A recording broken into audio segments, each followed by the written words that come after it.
It was another one of those days. Long hours working on a project with unreasonable deadlines, and then trying to explain the impossible to the client. I've had a lot of days like this lately, mostly due to my usual work ethic and inability to say no. So I found myself at the local grocery store that evening, trying to go through whatever was left in the hot food department at this late hour in search of a suitable dinner. It was a typical December weather day in the Pacific Northwest. The morning forecast had promised 40-degree heat and showers all day, but the temperature had only risen to 37 and snow was falling in buckets. As I headed toward the ticket office, I happened to notice someone vaguely familiar coming out of the main exit. This can't be happening, I thought. I only caught a glimpse of her profile and hairstyle. Everything else was well wrapped up for this weather. I was so stunned that I didn't hear the cashier the first time. 4278, sir, the cashier repeated. Oh, yes, sorry.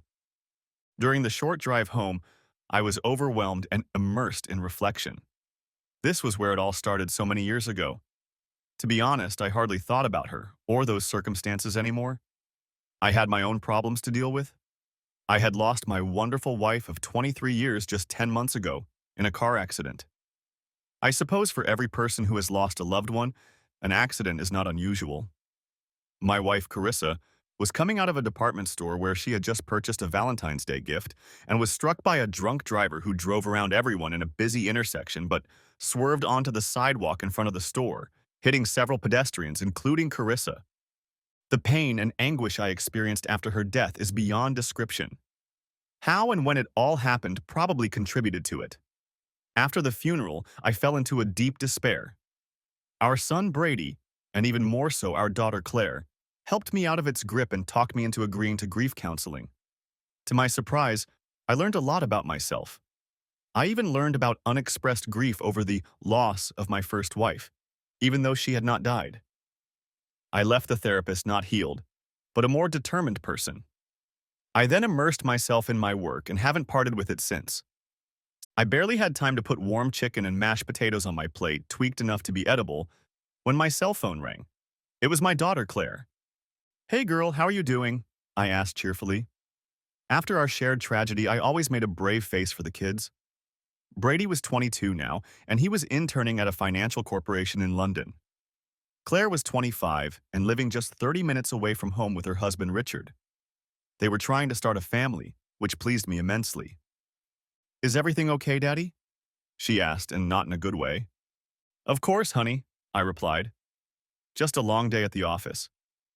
Why? Aren't I supposed to be like this? No. No, of course not, she half-heartedly whispered. I was immediately concerned, as my daughter had always been very understanding. What's going on, Claire? I asked. Did something happen when you were at the grocery store today? Now I was on high alert. Claire, what's going on? I blushed. Talk to me, young lady. Okay, Daddy. She tried to start again. Look, there's something I have to tell you, and it's important. But I don't think you're going to like it. I won't disturb you. Just my dinner, I told her. So if you don't mind listening to me chew, give it to me. It's because of Mom, she whispered. It was weird since she always called Carissa Mom. Okay, I left her alone. Go on. Not about Mom, Claire realized her mistake. My mom, Ivy. In the same instant, panic swept over me. Anger, worry, and confusion fought for the right to be the dominant emotion at the moment. What about her? My voice was firm. She's sick, Daddy, was her short answer. Very sick. And? I wanted to say, so what? But held back. Look, Dad, there's a lot going on here, she sighed. Maybe I should come over so we can talk things over. I didn't want her to see the gamut of emotions that would surely flash across my face. I ignored her suggestion. After all, it was a bombshell I needed to hear. As far as I knew, Claire and her birth mother hadn't communicated since Claire had been too young to remember, since about a year old.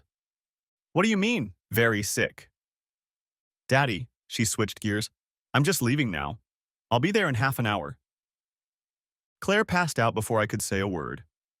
My stomach didn't want to accept food, but I forced myself to eat at least some chicken because I'd probably need a few stiff drinks before this night was over.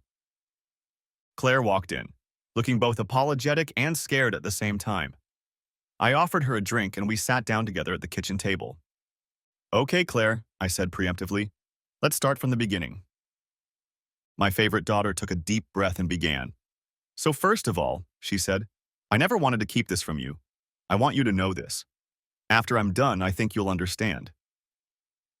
She paused and tried to squirm in her chair, getting comfortable. Mom, Ivy contacted me right after my 22nd birthday. I was shocked, to say the least. Our first conversation was unbearably awkward, but then it got easier. I had talked to my mom, Carissa, many times about her, and she supported me in maintaining some sort of relationship with my birth mother. We talked about how I could do that and still be sure that she could never hurt me like she did when she left us. My head was spinning. I had no idea what they were saying. Just me then, I snorted. I was the only ignorant one. I wanted to tell you right away, she replied. I just knew how much she hurt you, and I didn't want you to get mad at me about it. Carissa told me it wasn't worth keeping it from you, especially if I didn't want to potentially damage our relationship. I was going to tell you last January, but Richard and I went on a 10-day cruise and there was an accident right after we got back. I couldn't tell you after that. You were so depressed, even despondent. Last year you saw Christmas presents under the tree and asked when everyone would be in the room, but I couldn't tell you. I knew I lied, and it hurt because I promised myself I'd never do that to you. Go on, I said angrily, trying to keep my cool. We talked from time to time, she continued. We talked about what she did, to us, and why. She would often apologize, and I would get angry and say it was a little late. She never apologized to me. Anger made me petty. That's for sure. And it's a good thing, because I would never accept them. I know, Daddy, she said soothingly. That's partly why I didn't tell you. Carissa helped me realize that this wasn't about you being angry at Ivy. It was about you and me being together as father and daughter. Anyway, last summer Ivy called and I knew right away that something was wrong. She was upset and told me that she had been diagnosed with stage 3 pancreatic cancer. Of course, she was terrified. I went with her to some of her appointments. I attended the first round of chemotherapy. This was news to me. I was suddenly angry at Carissa for not saying anything. I was angry at my daughter. Why did you go? Where's her cool husband? I couldn't help myself. He left her years ago, Daddy. So what does she want from you? Or me? I asked grumpily. She made her bed. I'm sorry, but it's true. It has to do with the fact that I saw her at the grocery store today, right? Does she need money or something? No, Dad, Claire said with a wistful look. She needs companionship. I grinned, then laughed out loud. The best I can do is money. She's lucky to get that. She doesn't need money, Claire corrected. She's got plenty of it after dating that asshole Lucas. The phrase made me sit up sharply in my chair. The mere mention of his name could send me into a blind rage. Lucas freaking Fry, the man who stole my wife Ivy from me. That I still felt that way struck me to the core. After everything I'd learned in counseling, this was exactly where I was headed. No, Ivy was not stolen, kidnapped, or forced. She went willingly. The asshole was what I had nicknamed Lucas Fry over the years. There was no negative affect or desire to immortalize him in a derogatory way. I simply hated the man with my entire being. Claire saw that things weren't going well. She was fanning the embers of a fire that she thought had long since gone out. I knew my daughter better than anyone else in my life, including Carissa. There was pleading in her eyes, even as she tried to find a hint of compassion in mine. I don't know why you're asking that. I brushed the thought away and walked in a different direction. Claire, why are you asking me to do something you know I can't do? Did she put you up to it? Claire was silent, her lips pressed together. I knew what was going on because I was the one who had taught her this. As a young girl, Claire had been impulsive, quick to lose her temper, if you could call it that. I spent a lot of time teaching her that the most successful people think before they speak and choose their words purposefully. No, Daddy, she began. She didn't ask me to do that. If anything, she asked me not to do it, at least indirectly. I'm asking mostly for my own sake, I suppose, but I also believe I'm asking for your sake. That's ridiculous, was all I could mutter. No, it's not, she interrupted. Hear me out, please. You're my father, and I love you very much. I loved Carissa almost as much. Her death almost crushed me. I'm still young, so it was a first for me. A peek behind the curtain of the inevitable. Then I thought about how hard it was for you, even at your age and with all the obstacles in your life, including Ivy. And even though Ivy and I are not close, she continued, she's still my own mother. When she's gone in the next few months, everything I've ever needed in a motherly sense will cease to exist. Carissa, and soon Ivy, will cease to exist. Of course, I will still have my wonderful father, Richard, and soon my own family. The duties and responsibilities of matriarch will fall to me, and never again will I have a mother to guide me. At the last sentence, she sobbed, and I instinctively rushed to her. I cradled her head against my chest as I had done 1,000 times, and let her cry. While she cried, I had many thoughts. What Claire was describing could be compared to what parents experience when their children leave the nest, going off to college or somewhere else. Almost everyone I've ever talked to about it had at least one thing in common. They never saw it coming, even though it was there from the beginning. A child goes to school, and deep down we all know what's coming next. But we don't think about it or don't want to think about it. Then one day the child comes home with a pile of brochures, and it's like waking up and having a glass of cold water splashed in your face. That's exactly what happened to me and Carissa. Claire was my daughter and Carissa's stepdaughter. She adopted her, so it was more than that. Brady was our biological son, and while we knew he would be gone soon, like Claire, we weren't emotionally prepared for it. For Claire, at such a young age, it was a painful part of the life and death she was going through. But I couldn't let her feelings on the subject govern mine. She looked up at me, no longer shedding tears, and kissed my cheek. Then she got up to blow her nose and fetch a glass of water. "Daddy," she began again before sitting down, "I've been thinking. Other than Richard, you're the most important person in my life. Okay, maybe you two are related." She chuckled. "Either way, after all this loss, I'm going to need you more than ever." She paused to appraise me. "You've made progress, Dad. I've seen it. The counseling helped, of course, but I've also seen that you've withdrawn a bit. You've immersed yourself in your work and become more cautious. I can't explain it exactly, but I know one thing. I want my old father back. I want my children to know the man who raised me, not some other version of that man." She took a sip of water and continued. "Meeting her, spending time with her, that's not for her. It's for you. Maybe she'll earn a little forgiveness or absolution before she dies, but what you really need is closure.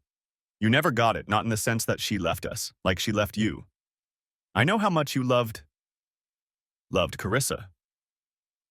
Not a few minutes later, my tears flowed. She sat on my lap to comfort me in return. "You've closed that chapter, Daddy. You've made peace with the tragedy and the loss of your mom. But I think you need to close another chapter before you can find real peace. In a few months, it'll just be you and me. Remember the song we used to sing when I was a little girl?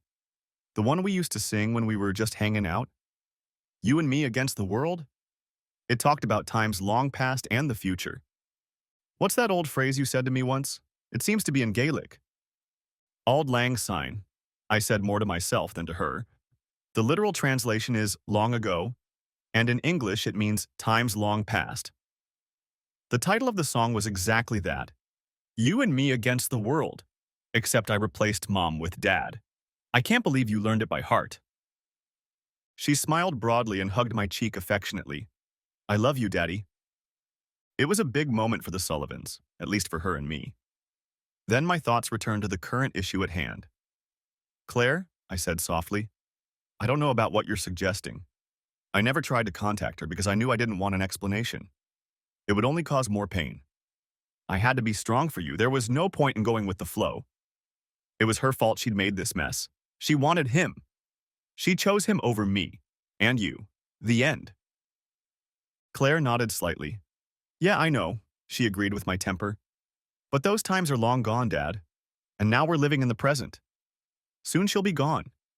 It won't matter much, except that you can get answers and close the book of the past once and for all." "I need to think about that, honey," I told her. "I know that too." She kissed my cheek and stood up. "Don't think too long. Time isn't on your side." When my head touched the pillow, a restless sleep awaited me. Ivy was overwhelming my dreams and thoughts. My wife, too, appeared to be among the co-conspirators. In one of the dreams I recalled the next morning, Carissa was sitting with me on a Victorian bench in some garden. She was holding my hands and explaining that Claire needed her help, and she couldn't risk hurting me after all these years. I found an old Helen Reddy song on YouTube and listened to it while I shaved the next morning. It brought back a lot of memories, both good and bad. That's what I thought. Ivy didn't really try to hide it, so it was easy to get suspicious. Lucas Fry was a promising singer and songwriter. His band, the Pine Needles, was a silly play on words due to our geographic location in the Pacific Northwest. Fry was also Ivy's high school sweetheart. As she told it, he dumped her more times than I could keep track of, but she kept coming back for another. I had always considered myself a logical and reasonable person, even back then. We met, dated for a year, and got married. Not a year later, my opinion of myself proved to be wrong. Ivy got pregnant right away. It wasn't in the plans, but at least I was happy about the news. A few months after Claire was born, Fry found a way to contact Ivy again and talked her into meeting somehow. I never found out the details. She didn't lie about meeting him. She would go to his studio, which was just a well-equipped garage, and listen to the band. I was furious. She was telling me to stop being paranoid. She loved me. She was there with the whole band, and only to help him write songs like back in the day. At first, I told her I didn't want her to be with him. The temptation was too great, and I told her that she already realized how he was affecting her. When that didn't work, I forbade her from taking Claire to band rehearsals. Fry's band recorded an album, and they were discovered by an agent. Things with the label moved quickly. Ivy became emotionally uninterested in me and Claire. I feared the worst, but I couldn't get her to talk to me. I came home from work on Christmas Eve and found some of Ivy's bags packed and standing in the foyer. She was in the bedroom packing the rest of her things. I just stood there looking at her, hesitant to say out loud what we both knew it meant. "I have to go," she tried the delicate approach. "I didn't tell you the whole truth. I couldn't. I have real feelings for him, and I need to find out once and for all what those feelings mean." My little imperfect life shattered at her revelations. I thought of everything I could have done to prevent this moment, including beating one or both of them to a pulp. Ivy ignored my anguished look and struck a pose. "They're starting a small tour of the Midwest in 2 days. I'm going with them. I'm sorry to burden you with this." "You're not sorry, liar," I spat. "Damn liar. What about Claire? Does she mean as little to you as I do?" Ivy didn't answer. She grabbed her last bag and headed into the living room. In a last desperate attempt, I blocked the hallway. "You're not going anywhere," I shouted. "Not as long as you're my wife." She paused to gauge my anger.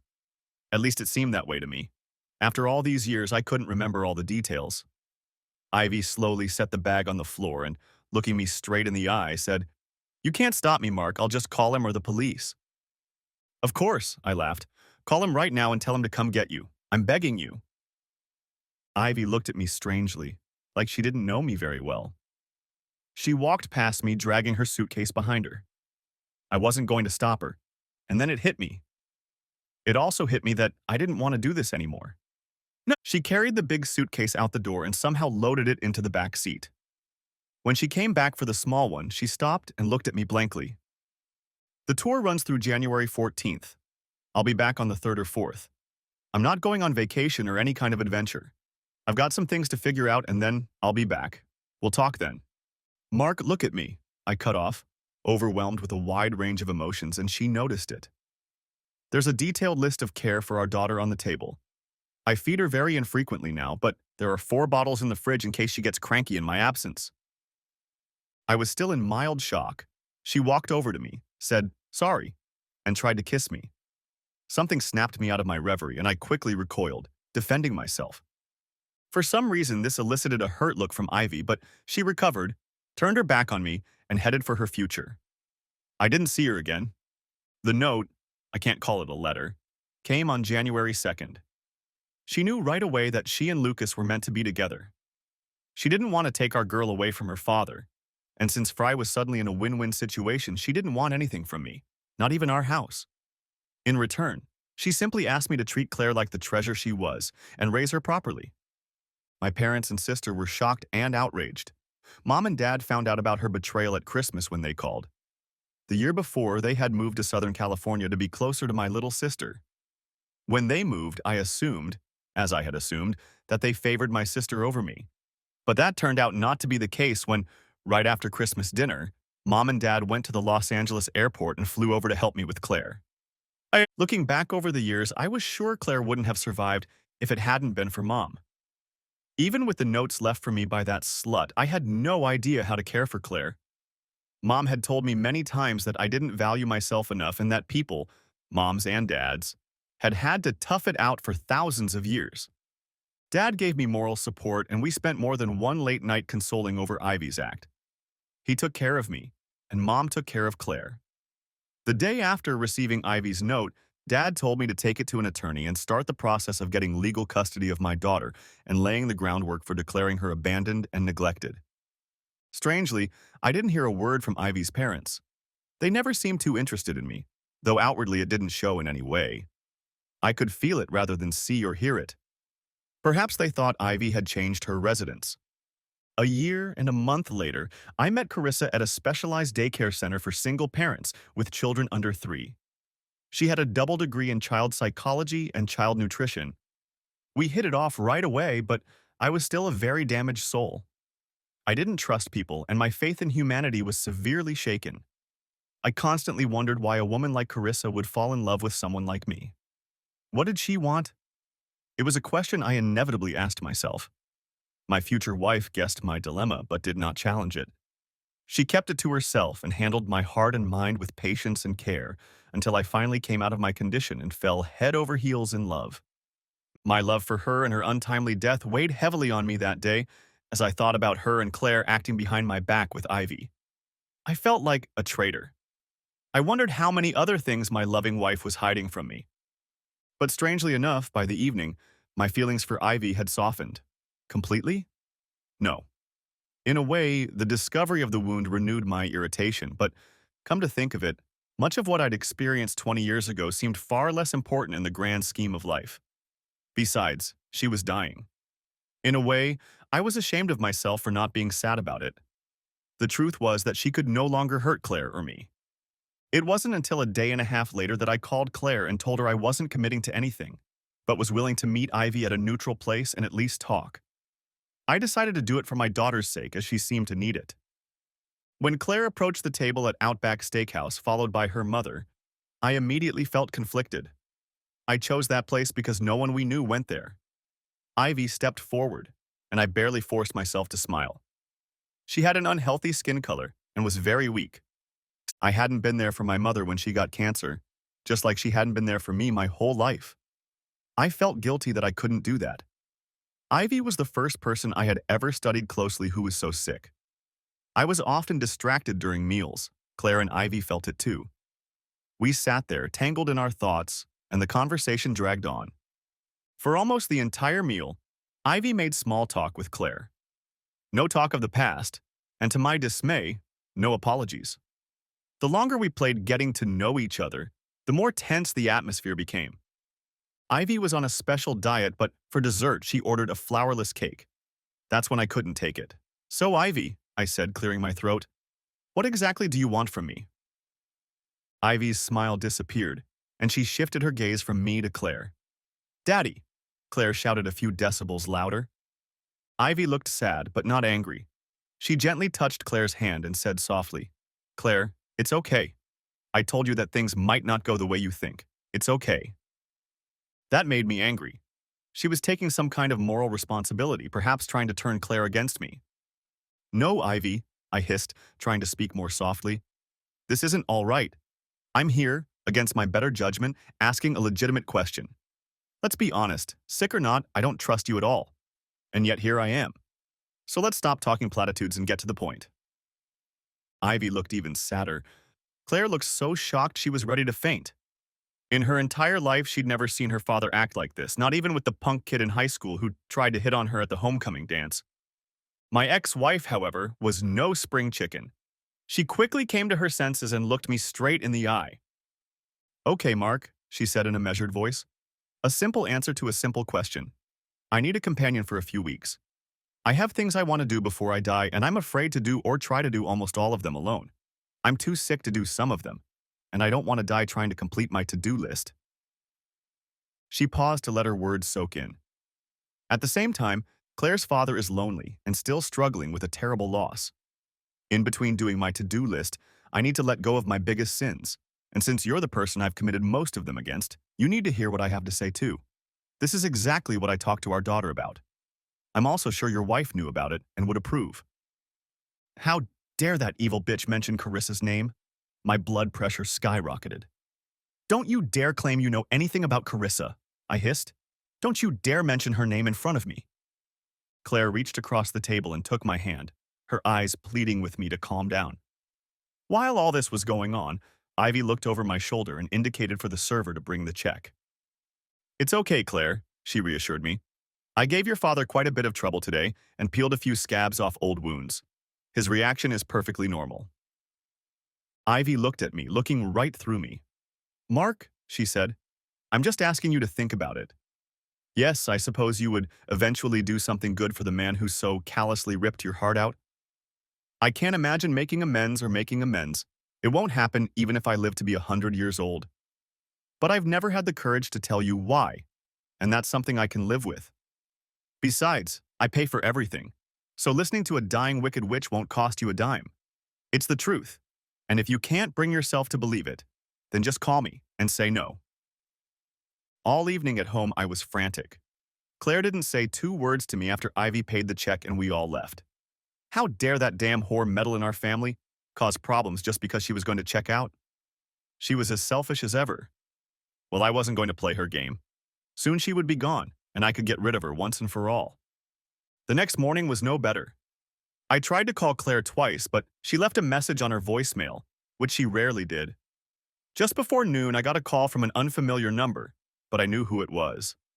Mark Sullivan, I answered professionally, just in case. Hi, Mark, she answered. Do you have a minute? This isn't a good time, Ivy, I muttered. Besides, I'm not sure we have anything to say to each other.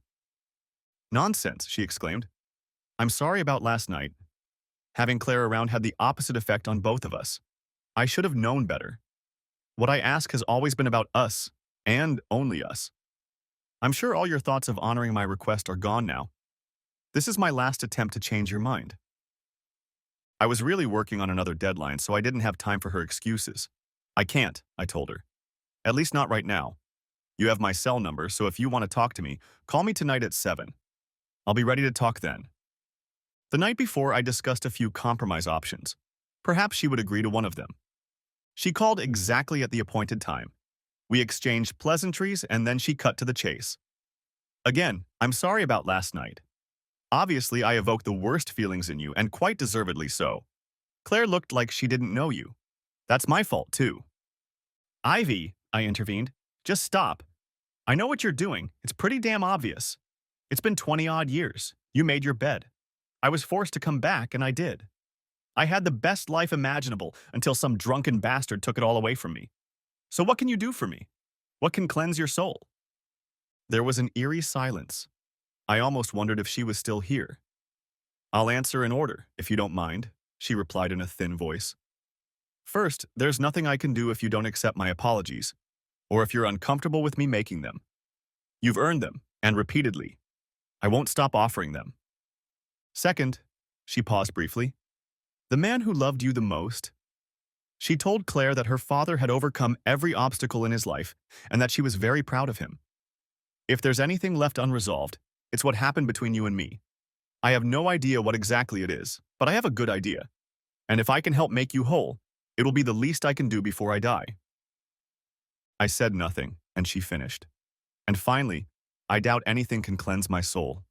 But on my wish list is the possibility of my own redemption. I am selfish again.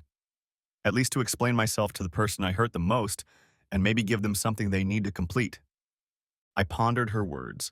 I told her that I had my own business and I couldn't just take a month off to have a fancy chat with her, even if I wanted to. I told her that any time we spent together would be mostly for Claire's benefit. I told her that no matter what she said, she shouldn't expect forgiveness. I then laid out the parameters. Ivy said she would think about my proposal, but was 99% sure she would accept it. Later that night, Claire called me and began with a heartfelt apology. "Daddy, I love you," she told me. "I'm really glad you decided to give her a chance, but I also never knew how angry you were at her." Don't get your hopes up, honey, I said. We have a lot of baggage, and neither of us can predict the exact outcome. I might even end up being angrier at Ivy than I've ever been. The next day, Ivy texted me and agreed to my terms. It was the strangest contract I had ever been involved in. I gave Ivy a choice of just two, items from her wish list. I wasn't going to spend the entire month with her.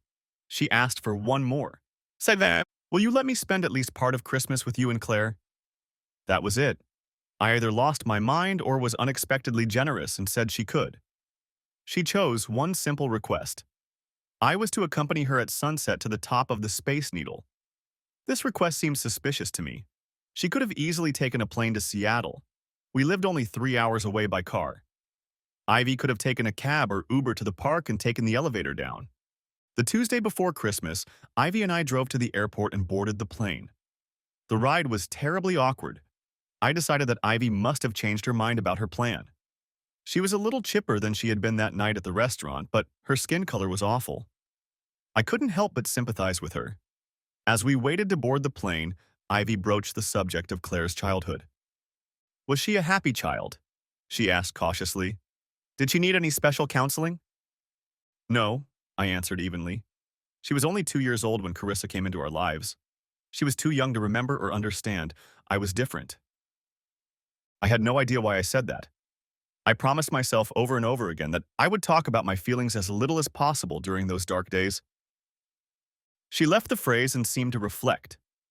It seemed to me that things were going wrong, but I held my tongue. This was her show, and maybe she would cancel the whole damn thing. On the airplane, Ivy dozed off almost immediately. I wondered how much of her fatigue was due to her illness and how much was due to the medication. Her face, relaxed in sleep, seemed younger. It was more familiar, like it had been when she hadn't left yet. Then I thought of her and Fry, and I had the urge to strangle her in flight. That would be a much more painful fate for her, I decided. Ivy took a long time to recover after the plane landed. It could have been the effects of the medication, or, more likely, her muscles had betrayed her. Betrayal, I thought. I helped her to her seat at the exit and she pulled a box of pills out of her purse. She seemed to double-check a lot of pills before she swallowed them. I'm sorry, she said. I want to enjoy this. What Ivy didn't know was that I'd made reservations at a very busy haute cuisine restaurant in the Eagle. If she wanted to unload, she could start as early as tonight. During the cab ride from SeaTac, she had many opportunities to talk, but there was no way she could find her voice. By the time we arrived, the sun had already dropped into the winter sky. Ivy seemed fascinated by the structure. She touched the beams at the base. While those inside were busy in the gift store, Ivy looked up, down, and in all directions. She amused me. I knew it was her first time up there, but it was like she had never been up there before and wasn't surprised. As we rode the elevator, she squeezed my hand tightly and leaned into me for support. It wasn't an endearment. I walked her to the west side of the building and we had to wait for a large group of tourists to take their pictures. Are you okay? I asked, genuinely worried. A lot of pain, she replied hoarsely. I'll be fine. Finally seeing a gap in the railing, I guided her there, letting her hold on to the barrier. I expected her to want to take some pictures, maybe even pose with me. I was prepared for that, but to my surprise, she just stood next to me and admired the sunset. It's beautiful, she said in a barely audible whisper. She wasn't talking to me. She wasn't talking to herself or anyone else. As I reflected on this first of her last days, emotions overwhelmed me. I had hated her for so long that I was ashamed that I had any compassion for her. There was guilt, too. It had to do with the fleeting thought of how unfair it was that she had outlived my wonderful wife. But neither had anything to do with the third. Ivy took her right hand off the handrail and placed it on my forearm. Then she leaned her head against my shoulder, watching the sun disappear behind Puget Sound. I finally realized at least one thing. Knowing her fate, Ivy wasn't going to ask permission or worry about anything showing up.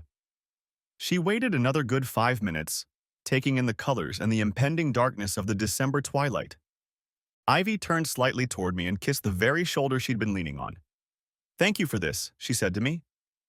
I waited until she turned away and wiped a few tears from my eyes. Hey, I said, letting her take my hand again. I have a little surprise. At first, her face looked concerned. Then her eyes went wide when I told her about dinner. After making sure she was ready, we headed to the restaurant, and as I had already found out, the owner seated us at a table right away. Ivy asked me the time, and when I told her the time, she pulled out the pillbox again and began her regimen. The conversation became more animated, but still forced. She wanted to know how I'd managed to build the business so well and still take care of Claire. I told her about my parents' arrival that first Christmas. She seemed to forget that Carissa had come into my life shortly after she left me. How long have you two known each other? It sounded sudden. I immediately caught her gaze. How long had you known about me and him before I left? I suspected. I took a deep breath and continued. It wasn't that you were hiding it, more like poking me in the face. I tried to pretend it didn't happen. Ivy nodded slowly, mulling over her next words. It was more guilt than anything else. She said it so nonchalantly that I was taken aback. Hardly, was all I dared to say. Yes, she said very quietly, probably not wanting to overexcite me in a crowded place. I was very confused. Maybe not, more like a very confused monster. But I still knew what was right and wrong. You were my husband, and I was supposed to fall in love with you. We had just had our first child together. Every time I tried to justify to myself how I'd screwed it up, my thoughts went back to him. Come on, I said reproachfully. We're on a rostered expedition here. You can at least humor me a little.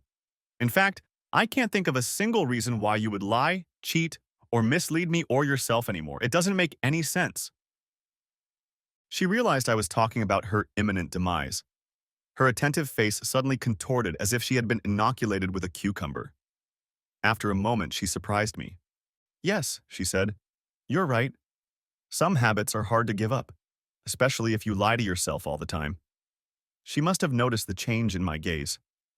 Mark, please do me a favor. No matter how much time we spend together, please, when you see bullshit, call me that. I should have talked to you then. Okay, I replied. When did you decide to leave with him? The question surprised her. I wasn't going to be the only one. Fry found out about the tour 4 days before Christmas. He asked me to go with him. He said he loved me and that we could never figure out our true feelings if I spent an hour or two with him and then went home to my family. I made my decision on Christmas Eve. I was scared to death, but I had to know. Of all the things she said or acknowledged, what struck me was that she used his last name. It was inappropriate. Maybe it's time to address the BS again, I said. You were in love with him long before you met me. No, Mark, she replied. I was in love. He also scared me. There was an unspoken danger in him. I mistook that feeling for love. Fine, I said angrily. You never came back. Care to explain that? I'll explain, she told me, but not today. We finished our meal in complete silence. Ivy confessed that she'd used a private investigator to find Claire a few years ago, and sometimes followed her around just to observe. I didn't know what to say to that either. The confession was borderline creepy. The car ride was again taut and a bit wordy. She slept on the plane, and so did I. It had been an exhausting day. Claire asked me how the day had gone, and I held myself back. I needed to rethink a lot of what I'd seen. Claire continued to insist. I did something I never thought I would do. Claire, damn it, I pounced on her. Can't you just leave it alone? I don't want to talk about it. I've already told you that it might not go the way you think it will. For God's sake, it's none of your business anyway. My daughter abruptly ended the conversation, but not before I heard her stifle a sob. I had never treated her like this before. I apologized over and over again via text. She wouldn't return my calls. Honestly, I didn't know what to expect when I woke up Christmas morning. I certainly felt sorry for myself and didn't know if I would see my daughter and her husband. If not, it would be the first Christmas of our lives. I blamed it on Ivy too. But at 11:30, Claire walked through the door, so happy as if nothing had happened between us. She rushed over to me and hugged me tightly, exclaiming, "Merry Christmas." She whispered in my ear, "Sorry, Daddy." And Richard came over to give them a hug. Just behind them stood Ivy, unsure and a little at a loss for words. "Merry Christmas, Ivy," I greeted her warmly. Her face lit up brighter than a Christmas tree, and she stood with her arms open in case I wanted to take her up on her offer. I hugged her, glad I wouldn't be alone on this special day. After the greetings, Ivy moved into the kitchen and seemed to start familiarizing herself with the surroundings. I threw her a questioning look. Claire said we're having ham for dinner, she said with more excitement than I expected. Which side were you going to cook it on? I looked at Claire, then back at Ivy. Mashed potatoes, I answered. And peas. My ex came closer, as if she wanted to give me another hug. Mark, she asked affably, will you let me make one last holiday dish? What could I say to that? Sure, I replied, stammering slightly. Uh, let me know what you need help with. We, well, we can all help. For a moment, she looked a little stunned, as if I doubted her abilities. But that immediately changed when she realized that I was just being kind. At least kind enough to let her boss her around in my kitchen. As soon as we were done with that, Richard went to the car and brought several bags of groceries. I helped unpack the numerous side dishes and desserts that weren't on the menu. Judging from our trip to Seattle, I didn't hold out much hope that Ivy would be up to the task. When I saw the canned pumpkin for the pie, I was sure of it. However, Ivy surprised us. She fought through the obvious pain of the morning and afternoon and immersed herself in cooking like it was the last meal of her life. And then it hit me. I spent a few emotional minutes hiding in the bathroom trying to gather my thoughts. Grieving for her confused me, my compass. Just before serving, Ivy began to succumb to exhaustion. It was obvious that she was frustrated to the extreme with her limitations. I decided to step in to help, but Claire gently touched my shoulder. Go keep Richard company, Dad, she said in a half-whisper. I'll manage. It took Ivy a long time to clean herself up in the restroom. I was so concerned that I decided to check on her by asking through the door. I'm fine, Mark, she said. I'll be out in a minute. Dinner was exquisite. She'd never cooked anything even close to similar when we were married. Wow, Ivy, Claire praised. Where did you learn to cook like that? My ex-wife seemed to ponder what to say and how to say it. After I left, she paused again. I decided I was going to start doing something I liked or had always liked. I took cooking classes for 2 years and then attended a local culinary school for 2 semesters. You're very talented. I didn't know what else to say. It was a shame that now, after all, she had become so successful. Of course, I never found out when she dumped the asshole or if he dumped her. That's something we won't talk about this evening. After getting cleaned up, we sat down in the living room and Claire began handing out gifts. She handed me a card first. I was curious because it had always been our tradition to open the gifts first and then the cards. Inside the heart card was a black and white photo of a sonogram. I looked at it perplexed. Yes, Daddy, she squeaked excitedly, jumping into my lap. You're going to be a grandfather. A murmur went up all around and congratulations sprinkled in. I hadn't seen a smile like that on Ivy's face since she'd left a few months ago.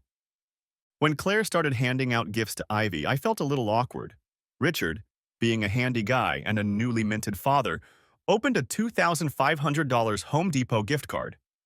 He turned to me as if asking permission to accept it. I sat motionless. Claire's gift had turned into a damned gift. There were actually 2 gifts. The first was $1,000 worth of diapers. Claire didn't like it, but Ivy wouldn't be the first parent or grandparent to give such a gift. When Claire found she had to open another one, she looked reproachfully at her mother. Inside was a felt box containing a Tiffany necklace of Akoya pearls, a piece of jewelry worth between $2,500 and $5,000. No, Mom, she stammered. Ivy, I can't accept this. It's too much. The unspoken words rang louder. Claire's love, respect, and forgiveness were not for sale. Ivy realized it immediately as a few tears rolled down her cheek. Ever since I allowed this little party to take place, I kept thinking about what gift to give Ivy. The option I kept coming back to the most was the biggest lump of coal I could get. I also considered not getting her anything at all. But at that moment, I decided to suggest something that was somewhere between 5th and 10th on my list. I excused myself to the bathroom while the 2 women quietly debated the merits of the gift. I returned with a small wrapped box and held it out to Ivy, interrupting the ongoing argument. She looked at me stunned. Soon I could make out a recognizable object in the unwrapped box. It was the kind of thing you'd find in a game store or novelty store. Ivy immediately guessed that the item was from our generation rather than Claire's. It was an old game that lovers exchanged after a wedding or on Valentine's Day. A bunch of coupons giving each other something of value, sometimes redeemable. She looked at me with anticipation and fear in her eyes. She realized that the contents could be good or weird, or they could bring the holiday to a quick end. Carefully, she removed the lid. Inside lay a lone coupon. It read, "One free life mistake repellent. You are forgiven." Ivy rolled her eyes. Claire and I quickly shortened the distance, with me getting to her first. She didn't pass out, but without my intervention, she would have fallen out of her chair. Richard ran to the kitchen for a glass of water, and Claire knelt in front of her mother, asking if she was okay. We didn't get to Richard and my presence until 30 minutes later. Next chapter. Claire hugged me in the back seat of our car, saying goodbye to me and more. Richard helped Ivy down the cruise ship gangway and waited for the steward to return with the wheelchair. "Try to have fun, Daddy," she said affectionately. "And please, whatever happens, don't kill her." She smiled mockingly, cupping my cheeks with both hands. I smiled back. "I'm not promising anything, sweetie," I replied, half jokingly, half seriously. "Seriously, Daddy." Her smile dissipated. "There's no point right now." Of course, she was right. Ivy was in decline, and we'd all seen it over the last week. Christmas had started out with a burst of energy for her, but it had been hard at the same time. She only had 2 days to recuperate before traveling, if she could recover at all. The same steward gave Ivy a free ride to our room in the bow of the ship. I guess that in a way Ivy wanted to look forward instead of looking back. She was due to embark on a new journey in a few weeks, if you believed in such things. Getting comfortable, I asked what she wanted to do. "Can we look around the ship?" she asked, "and wave to the people on the dock when the ship pulls away?" Partly she reminded me of happier days before. Partly she reminded me of Claire when she was a little girl. When I offered her a chair, she immediately declined, but I was ready for it. "The ship is as long as 3 soccer fields, Ivy," I reprimanded. "Do you want to have fun and see everything, or do you want to stop for a break every 10 minutes? She hesitantly agreed. I got the impression she wanted to hold my hand, not push me behind her. But I did push her for the next few hours. On the senior deck, she rose from her chair to play shuffleboard with me. Otherwise, it was a solemn and awkward day, comparable to our trip to the Space Needle. There was still an 800-pound gorilla looming over us. I tried to pamper Ivy. Perhaps that's not quite the right word. As we stood on deck watching the ship round the Canadian coast, it began to snow. I tried to take off my scarf and wrap it around her to keep her warm. She emphatically told me to stop. She didn't want that. Other incidents throughout the day were akin to annoyances, childish outbursts.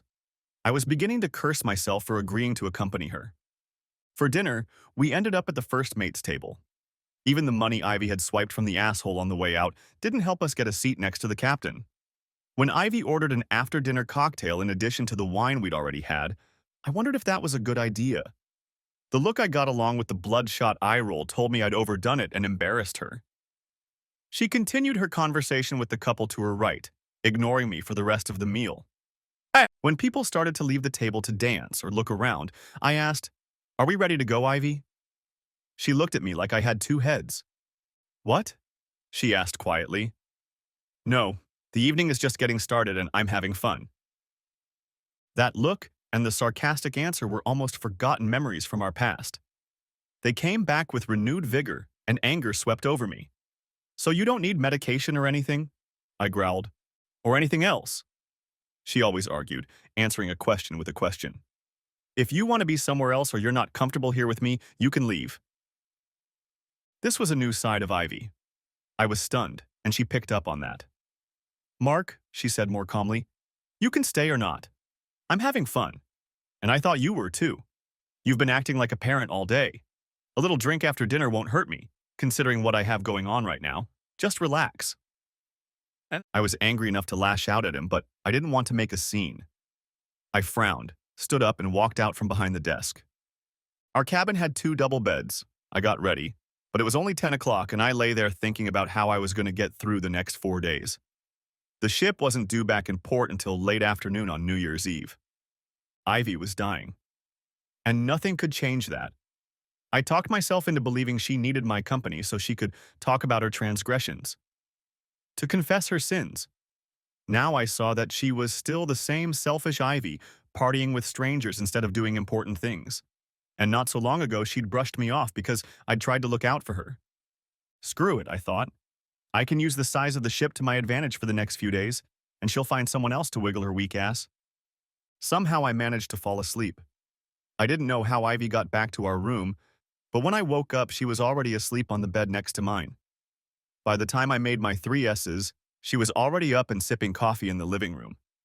She was reading the ship's entertainment brochures and didn't meet my gaze, but looked over the top of it.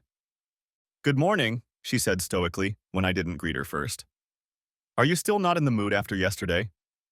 "You know what? Screw you, Ivy." I couldn't help myself. "I'm trying to be nice, and it's the same old with you. I'm going to breakfast. You decide what you want to do for the rest of the day. I'm sure I can keep myself busy." I walked out and headed towards the buffet I had read about before dozing off the previous night. I was halfway there when I saw her roll into the room. One of the servers immediately came over to offer assistance, and she looked around the room and finally pointed in my direction. He sat her down at the table to my left and threw her a perplexed look when I didn't stand up and greet her. "Mark," she said with a pleading look, "I'm so sorry. My behavior last night was disgusting. And I behaved horribly this morning too." I didn't answer anything, and she continued. Trying to enjoy it. I originally assumed I'd be traveling alone, so I'm trying to adjust." "You asked me to accompany you, remember?" I asked sarcastically. "As for your behavior, it's been normal for the better part of 25 years. I expect it. I just don't have to put up with it anymore." Ivy hung her head, then raised her head again with false bravado. "So, a piece of paper for Christmas? It was just a gesture, wasn't it? You haven't truly forgiven me, have you?" Before I could answer, Ivy continued. "This is going to be harder than I thought. I was planning on talking about it tomorrow night. Even talk to you if I needed to. I wanted to do it right in the middle of our trip so we could enjoy the first few days and, depending on how our conversation goes, maybe enjoy the last part as well." The woman's chutzpah. "Yes, but I wanted to win the lottery, have 4 points on the golf course, and a faithful wife. We don't always get what we want." She rolled her eyes, which I was starting to get tired of. "You had a faithful wife, and I'm sure she would have stayed that way if it hadn't been for fate. Your first wife was a fool to think she fell in love with another man. Otherwise, she would have been the same. You still have your best years ahead of you, so pay for golf lessons and buy a ticket more often." The bitch was going to play the death card. "Okay, Ivy," he growled through clenched teeth. "Enough of this damn smug resentment. Poor Ivy, as always. I know you're sick, but damn it, you're always the victim." I exclaimed, standing up and leaving her where she was. People all over the dining hall looked at me, and I didn't care. Around 3 o'clock, Ivy found me by one of the pools. Another ship's employee was pushing her chair. As I watched her approach, I noticed that she looked beat up from head to toe. Even with the bright sun streaming through the glass ceiling, her skin had a gray tint to it. The cruise hadn't worked out the way she'd hoped. Too bad. "May I sit with you?" she asked formally. When I nodded, she reached into her clutch and handed the man a $100 tip. She moved to the chaise lounge next to me and looked out of place without her swimsuit on. "Can I ask you a few questions?" She was polite or cautious. "Sure," I replied. Part of me was acting childish. Another part of me was judging myself for agreeing to this trip. In the back of my mind, I was still mad at her after all this time had passed. "What did you think when you got my note? About me not coming back?" "It confirmed my suspicions," I answered honestly. "You've always been his, and you finally realized it." Ivy shook her head. "No, Mark, it's my fault," she said. "Not for what you thought, but for what you felt." It was easy. I'd done this exercise dozens of times with my therapist. Betrayal. If you thought I had finally realized that Fry was my true love, why were you surprised to be betrayed? "I never said I was surprised, Ivy." "I don't understand," she replied quickly. "If you felt betrayed by announcing that I wasn't coming home, then you expected me to return. That's why I said surprised. I didn't want to start this conversation, but she wasn't going to leave me alone. I wasn't going to hide in the broom closet during a 4-day Alaskan cruise." "Ivy," I sighed and took a deep breath. "I didn't expect much from you when you started hanging out with his band. You were in love with him. I knew I was losing you. We had an infant. I had to get food on the table. I knew you'd go to him eventually, but I never thought you would just walk away, leaving your daughter behind. That was mean. She wondered. If I had left with Claire, would you have fought for her? Would you have fought harder for her than you did for me? Back off, Ivy, I spat. I fought for you. Really fought. If I'd come back like I was going to, would you have taken me back? No, I told her. No way. We would have gotten divorced, shared custody. What happened to you, Mark? What are you even talking about, Ivy? I was on edge again. Nothing happened. Everything happened. Be specific. One day, she said, when I was talking to Carissa, she said something that struck me. She described you as a cautious, timid, stable, and considerate person. What struck me was that this was not the man I married. It wasn't you at all. So what happened? You freaking happened. I needed to calm down. Ivy nodded slowly in agreement, as if those were the words she wanted to hear. I wasn't about to pass up a chance like this. You ran off with your high school boyfriend. You didn't care about your husband or your daughter. You had the life you wanted with some selfish jerk, and now you're rich and can take off early with no regrets? I was supposed to be a slow and steady turtle, I continued my tirade, so that I could take care of our daughter, so I could take care of my new family. I didn't always do what I wanted, even the opposite.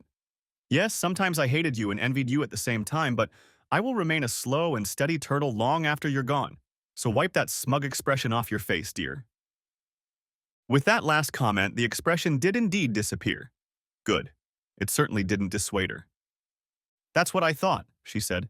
And if I could assume that you leaned on Carissa as much as she leaned on you. And then she just walked away. My need to understand what she was getting at overpowered my desire to get her to stop talking about my sweet, wonderful wife. She expected me to brush it off, but I didn't, and she continued. You were doing everything right. In your mind, you were on the right track, as was your life until the accident happened. Is that true? I didn't answer enthusiastically, but it was partly true. Instead, I nodded slowly. She left you, just like I did, so I finished at that. She was taken from me, unlike you. Don't you dare equate the two events. She never had any intention of leaving me. Then why are you still fighting it? She interjected again. Everyone knows it was an accident. Maybe you were playing it safe for the greater good, but why aren't you moving on? What's holding you back? I'm not. My thoughts scattered in different directions. I'm not. I'll move on, in my own time. That was it. Ivy didn't say anything else. She just stared at me, waiting. I loved her. I was no longer in control of myself. I loved her more than I've ever loved anyone. Ever. Shit. She was taken. I don't need another love. I don't need a girlfriend or a relationship. A relationship, huh? I'm clearly not made for them. I lose every time. Ivy was still looking at me thoughtfully, and she seemed more than okay with that. The very thought, much less the reality of me being so blatant, was annoying. You wouldn't understand, Ivy, I corrected myself. You got what you wanted and more cream on top. Ivy finally said. I don't think I did, but we'll talk about it later. Tomorrow. Why tomorrow? I demanded. Why all the cryptic nonsense? Maybe it's not important enough for me to hear it from you. Frankly, I just don't care. I stood up and motioned for her to sit in the chair. She didn't resist or make any snide remarks. I could see that she wanted to stay. No, she just didn't want to leave. Perhaps she thought I was interrupting her fun on purpose. Dinner passed in silence. She was in her own thoughts. And so was I. Later in our room, Ivy looked disoriented and weak. She asked me to help her take a shower. Besides the obvious illness, there were several marks on Ivy's body that hadn't been there when we were a couple. She was alert enough to notice my stare. I wanted to look away, but I couldn't. Later, I lay in bed and tried to appreciate what I saw. There were tattoos. I expected to see them. But the sores and scars that looked like burn scars spoke of what? Resentment? Self-humiliation? It made me wonder about her life after Claire and me and whether my assessment might be wrong. In the morning, I found Ivy at the kitchen counter, writing furiously. She absent-mindedly greeted me with a good morning. I went to shower, and when I got dressed and came out, Ivy announced the day's plans with a wide smile on her face. Mark, we're getting off the ship in Vancouver, she pointed to her packed bags. I stared at her, flabbergasted. I want to explore everything, she continued. The only time I've been there was, shall we say, an unpleasant experience. Why are you going? I asked the obvious. We're spending New Year's Eve at a hotel downtown. Okay, but we won't be able to book a room, I told her honestly. That's already taken care of, she replied. Booked and paid for. All of this was pissing me off. She'd already said several times that she wanted to explain something important, and she kept referring to this day. What are you doing, Ivy? She probably saw that I couldn't hide my concern. We have a lot to do, she said, as if nothing out of the ordinary was going on. We have a lot to talk about and celebrate the new year. Come on, get ready, and let's go. I hummed skeptically, but did as she asked. An hour later, we made it to the beach without the aid of a wheelchair. A cab was waiting for us, and we went straight to our hotel, the Fairmont Pacific Rim. Whatever she was up to, we would do it in style. What surprised me most was Ivy's demeanor and her energy level. She seemed to be totally fine, and that was very different from the previous days. Hell, it was different from every day at all since I first saw her. We visited the stores on the first and second floors, and she did her spending. We also looked into the high-end stores across the street. Snack, I'm going to buy something for Claire and our grandson. And also Richard. I think he'll suit her, she told me when I asked what she was up to. I didn't let her buy anything. Later, over lunch, Ivy began setting the stage for our big talk. Mark, there's something I want you to know. I looked at her and stopped chewing. It seemed to me that this was very important to her. Of all the men I've been with, she paused, you're the only man I've ever truly loved. Of all the men? I guess I wasn't ready to answer the second part of her statement. She understood, and her sigh told me so. Yes, Ivy sat up straight, as if she was about to bare her soul. I stayed with Fry for almost 6 years. 6 long years. And I can't think of a single reason why I stayed with him for that long other than my stupid pride. I raised an eyebrow, waiting for him to continue. He was abusive, physically and mentally. I think almost from the first week when I told you I wasn't coming home. He was getting what he wanted. It took me too long to realize his true nature. I didn't want to see it. So that's where all those marks came from? She already knew I'd seen them. My dear man, she hummed, trying to hide her pain. If I tell you how I got them, you'll probably lose the $150 lunch you're eating right now. I didn't budge, letting her comment roll off me like Teflon. The question remained open. Not all of them, she seemed embarrassed. Fry had psychological problems, a lot more than that. A lot of it was so disgusting that I won't share it. You already think badly of me. What happened after you left him? I was almost afraid to ask. Much the same, she answered, as if that was the most likely outcome. The only people I knew were in the music business. Most of them were friends with him or his friends. It was like a fire in the pan. I didn't have any support system. And frankly, I saw it as atonement for what I had done to you and Claire. Finally, after another 6 years, I met a woman who helped me get out, helped me get my head together. She got nothing out of it. No money, nothing. She helped me extort money from Fry. The legal system wouldn't have done anything but take money I didn't have. I'm sorry, I said, stammering. I didn't know. Oddly enough, Ivy burst into laughter. Of course you didn't know, she said loudly. How could you? You had our daughter. You had your wife and son, your job, and a perfect family. I realized there were other feelings behind the laughter. She was jealous. I used to dream. She changed the subject. Sometimes it was a dream, but I'm sure other times it was a hallucination. Either way, in the dream I was coming home to you. Claire always remained at the age of 1, just as I had left her. You were waiting for me at the front door, but not in our old house, but in the new, more spacious one. You had a smile on your face. Not a good-to-see-you smile, but a connoisseur's smile that said, I told you so. Every time I was ashamed of my behavior, but you accepted me anyway. Why are you telling me this? I wanted to know. It's simple, she grinned. You're too kind a person to ask, and because I told you from the beginning that I needed to unwind. By and large, it will help you more than it will help me, I think. I had nothing more to say. Maybe I was afraid to speak. The conflict was insurmountable. She'd gotten exactly what she deserved, and no part of me felt triumphant about it. For dessert, Ivy ordered creme brulee. I was full after the Dungeness crab salad and lobster bisque. You're not overdoing it? She realized what I meant. No, she replied. Besides, what harm could it possibly do? I'm sitting here with you, enjoying the end of a year and the beginning of another. I mean, what I see. Who am I to talk? She took a bite and muttering, continued her ramblings. After I got out, she said, well, I spent most of my time trying to get better. I had to get clean first. Clean and sober in my case meant I went into rehab, and clean meant I had to get my STDs under control and then get cured. I spent a year there, and it's a good thing Brianna, my friend, helped me get the money out of Fry and the group, because that place wasn't cheap. She continued to scoop up the velvety substance and I waited. After that, she looked up at me, I became a recluse. I experienced every wild, outrageous thing I could imagine. Most of them were bad. STD drugs saved my life but crippled my immune system. It's not good when cancer is hereditary.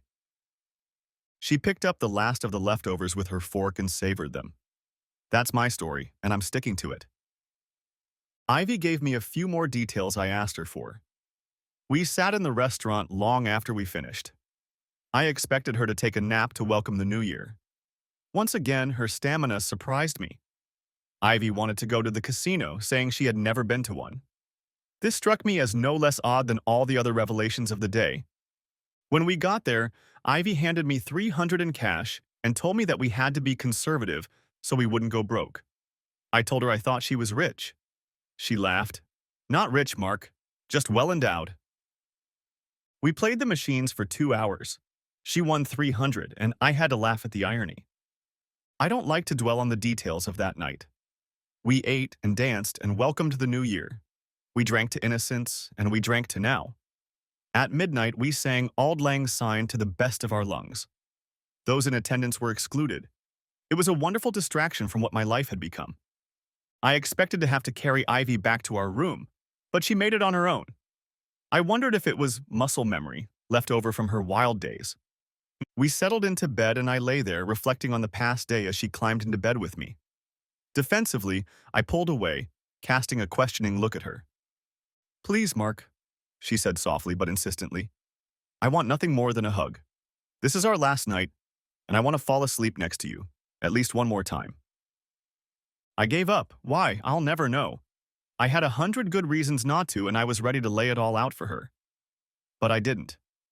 In the morning, I woke up before she did and quietly went to the bathroom to do my morning chores. When I returned 25 minutes later, I found her there, still sound asleep. I was about to go make us some coffee when suddenly it hit me. A slight odor of urine. I walked over to her bed.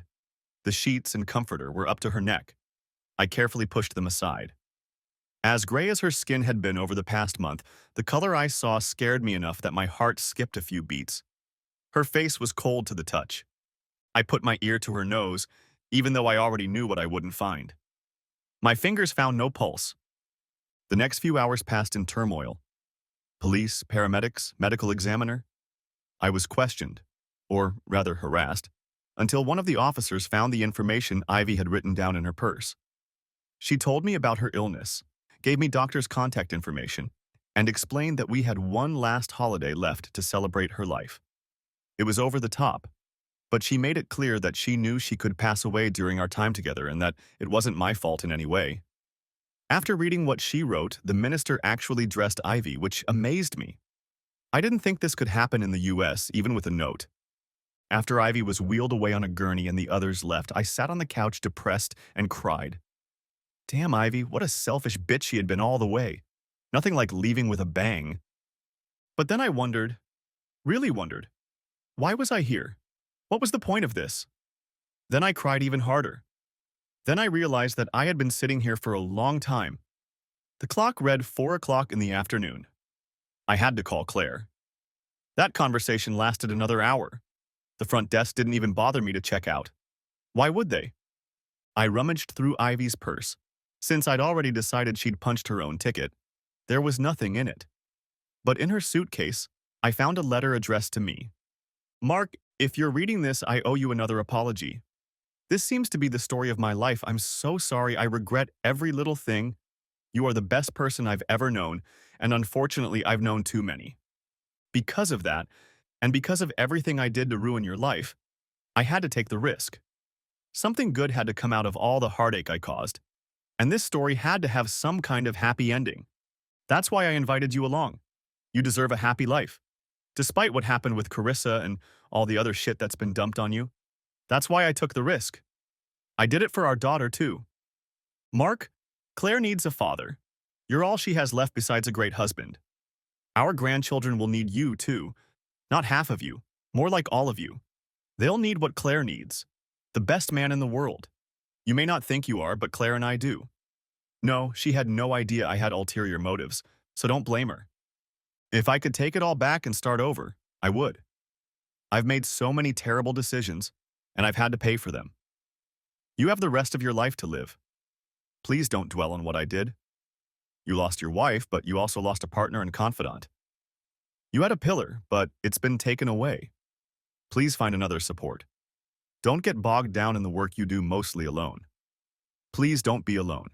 You are not me, and you deserve better. To help a little in my will, you will receive $2.5 million. I leave them exclusively to you to dispose of as you see fit. I trust you to take care of Claire because you've always taken care of her. Help yourself.